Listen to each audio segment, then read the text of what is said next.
and good morning. My name is Stephanie.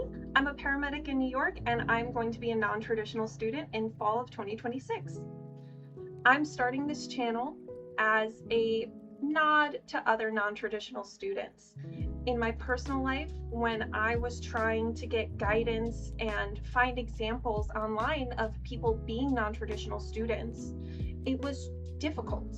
I would go on YouTube and I would look for people who are going through the same things and thinking the same things. Like, is it right for me to go back? Like, I'm too old. It's going to take too long. Am I even going to get to where I want to be in life? And I'm taking all of those things that I asked and didn't get answers to. There are a lot of videos on non-traditional students, but it's from someone who's already been through the process as a traditional student, or maybe as a non-traditional student, but it's not showing the active experience. So this is where I'm coming in. This is why I'm starting my channel. So we're going to be going through stuff I've done to prepare, my experiences as I go through the schooling, as well as time management and other things that crop up that someone wouldn't really expect. So in doing that, welcome to the channel. This is my first video, and I'm so excited to have you along for this journey.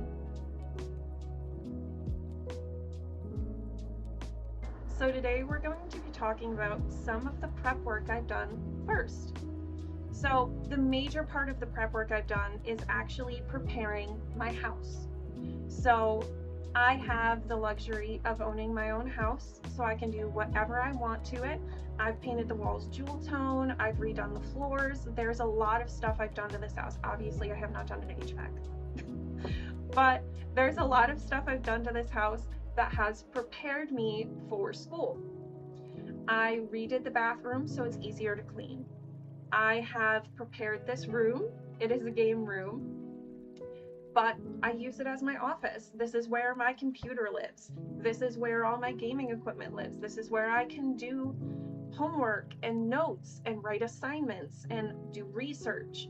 So this is an integral part of me going back to school. It is a quiet place that I have set up in a way that makes it easy for me to do homework, for me to get my assignments done, for me to plan and prep what I need for that week, that month, this class semester.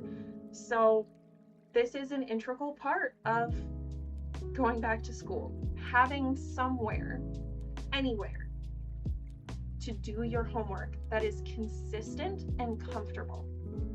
I have my little rocking chair over here with the blanket my mother gave me for Christmas.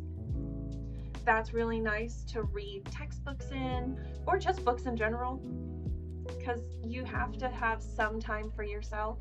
You can't just constantly be on the computer doing all this stuff. It may feel like you are, but you need to take some time for yourself and make sure you are taking care of your mental health. And having singular space to do your homework in is very, very helpful. Yes, I have a laptop I can take to work if I really need to. I can take my laptop to a coffee shop and do homework there and stuff like that. But having this office and having a consistent and really good, calm space to do my homework in was very helpful for when I was doing online schooling last semester to finish out my paramedic associate's degree, because it provided me with a safe, clean, organized space to do my homework and to focus on it. And that was really helpful. Another thing that I prepared for going back to school, and just life in general, honestly, was a cleaning schedule. I did stuff to my house to prepare for living, basically, but stuff that made it easier for me to keep everything clean.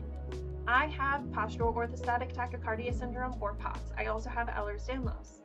When I went through paramedic, the certification, not the associate's degree, but when I went through the paramedic certification, I deconditioned to the point where I was passing out. I couldn't do a lot of the physical activities like doing dishes. So my sister would have to come and she would help me do the dishes because I physically could not stand with my hands in hot water for that long without getting dizzy or fainting. So the dishwasher was extremely necessary and helpful for me to get in to consistently have something that would help me keep my house clean. The dishwasher, another thing. And then another thing is laundry. I had never had before, I don't know, I think I got my first washer in 2018, and it was one of those like rent to own things that helps your credit. I I didn't have a washer or dryer in my house before that time throughout my whole life. And to get it in this house now, it is like mind-blowing how much better it is to actually have a place to do your laundry in your house and to have it so that you can do it whenever you need it. Along those same lines of having devices that help you keep your house clean, like a dishwasher or a washer and a dryer, creating the healthy habits that allow you functional time to do other things besides just cleaning is also very important to me and really helped me with my prep work of going to school. I created a system for which when I come home from a shift, so I work 2 24s and a 9, I work 57 hours a week. It takes up a huge chunk of my life just being outside of the house. So when I come back to my house, I don't want to spend days upon days and hours cleaning. So I came up with a system. I call it the why not system. It's basically I am coming into the house with dirty clothes on from a long shift and I'm tired, but my house is dirty. So what I do is I'm walking in through my back door, which goes directly into my kitchen. If there's any dishes in the sink, I put them in the dishwasher and I start the dishwasher. I let my dogs out to go to the bathroom. I'm right there, so I might as well throw a vacuum down, throw a mop down, pick up all the items that don't belong in the kitchen, dining room, living room, entryway, and put them in a basket. So when I go upstairs, all the items that go upstairs go with me. Put all the items that are out that belong in the space away and stuff like that. And then I'll take the basket upstairs with me. And while I'm preparing to go to the shower, well, I have all these items that are now upstairs that belong upstairs. Why don't I just put them away while I'm right here? I'm already standing, I'm already up, I'm already dirty from my shift, so I might as well put in the little bit of effort that may get me sweaty, may be gross, and put away the items, clean up the upstairs, vacuum, mop, sweep, whatever, before I get into the shower. And then when I undress, I put my clothes in the hamper and I get into the shower. While I'm waiting for the water to heat up, I might as well throw a mini clean down on my shower, wipe down the floors, wipe down the surfaces. I have like one of those little $5 brushes from Five Below that I use to wipe down the shower. While I'm in the shower, I wash the shower down. And doing that every time I get back from a shift has kept my house majorly clean. I do not have to do like major deep cleans. I don't have stuff everywhere.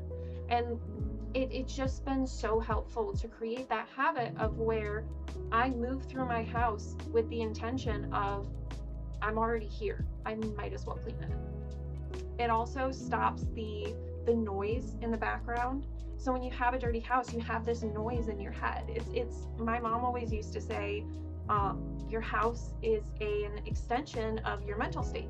So if your house is dirty, your brain is dirty, it's cluttered. So having a clean house allows me to focus better on my assignments, as well as focus on time management and making sure everything's done. It probably takes me, after I come home from a shift, maybe 30 minutes to an hour. And that in that hour is if it's like really bad. So just habits like that come up and it really helps with time management and making sure I'm getting stuff done when it's supposed to be. Everything's in its place, so I always know where things are, and it's very fortunate for me that I'm able to do something like that because of I don't have anyone else in the house.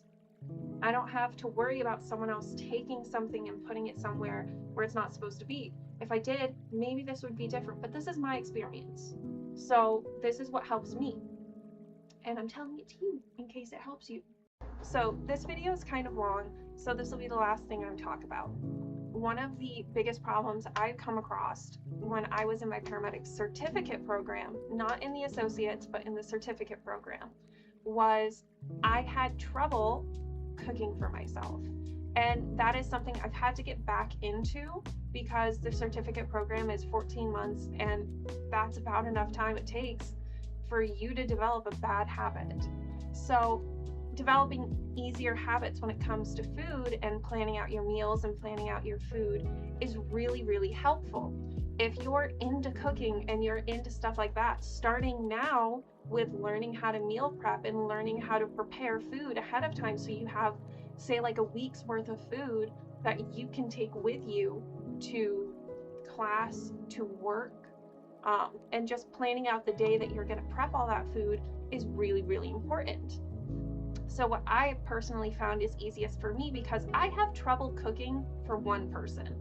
I tend to cook for a family, and not just like a family of 4. Like I'm talking like a family of like 10. I have trouble cooking for just myself. So meal prepping and like prepping those kind of meals, it's easy, especially because I will prep really, really large foods. Like I'll do yellow rice and corn and something like that, and I will prep it and I'll put it in the freezer in my meal preps so that I have not only food for that week but food for 2 weeks.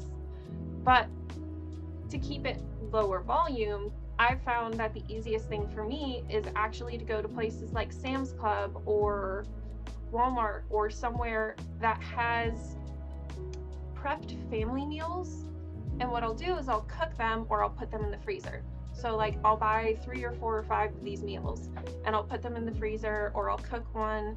And what I'll do is I will separate it once it's cooked into the different meal preps for that week. So I will have, let's say I pick up chicken enchiladas. I'll cook the chicken enchiladas, take one portion for my dinner, and then the rest of the portions of those enchiladas will go into meal preps. I can get about 7 meals out of one Sam's Club enchilada prep. So it lasts a long time and it has food for like the whole week. I just had one for breakfast. But doing stuff like that has really helped me keep my food costs low and be able to take food to work, take food to class, like have food available for me when I am too tired to cook for myself. And that's when you grab those fast foods. That's when you grab those quick and easy things that aren't exactly healthy for you. So having a system where I have food prepped and ready to go has been super helpful. And especially with it being like easy preps, it's been super, super, super helpful.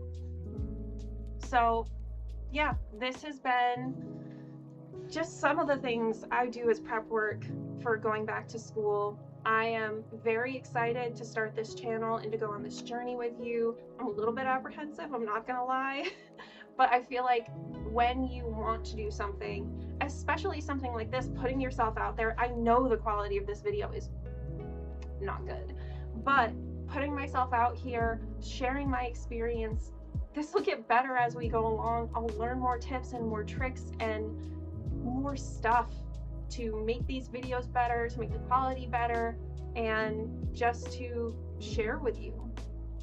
If you have any questions, please feel free to leave a comment, like and subscribe if that's what you want to do.